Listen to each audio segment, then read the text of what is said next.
ബഡ്ജറ്റിനേക്കാൾ കൂടുതൽ ചെലവ് അതെപ്പോഴും ശ്രദ്ധിക്കേണ്ടതാണ്. നമുക്കൊരു ബഡ്ജറ്റ് വേണം.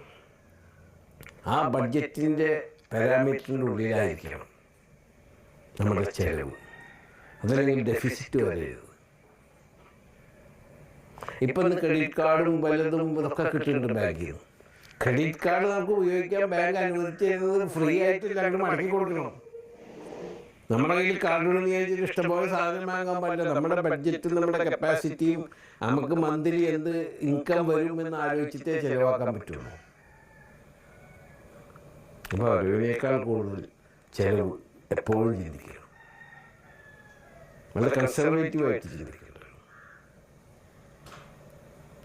അതുകൂടാണ് പങ്ക്ച്വാലിറ്റി. എപ്പോഴും പറയും ഇന്ന ടൈമിൽ നമ്മൾക്ക് ഇന്ന കാര്യങ്ങൾ ചെയ്യുന്നത് പറഞ്ഞാൽ പങ്ക്ച്വാലിറ്റി മസ്റ്റ്. നമ്മൾ അല്ലെങ്കിൽ ലേസിയായി മാറും. കാലത്തെ ഇട്ടിട്ട് എന്നും 1 മണിക്കൂർ നടക്കണം അല്ലെങ്കിൽ എക്സസൈസ് ചെയ്യണമെന്ന് ചിന്തിച്ചാൽ ചെയ്തോളാം. അല്ലെങ്കിൽ 2-3 ദിവസം കഴിഞ്ഞിട്ട് ഇപ്പോൾ ആരും പറയില്ല ഈ കാലത്തെ ഇട്ടിട്ട് നടക്കണമെന്നില്ല. നമ്മുടെ ശരീരത്തിനോട് നമുക്കൊരു കടമയുണ്ട്. അത് നമ്മൾ നിർവഹിക്കണം.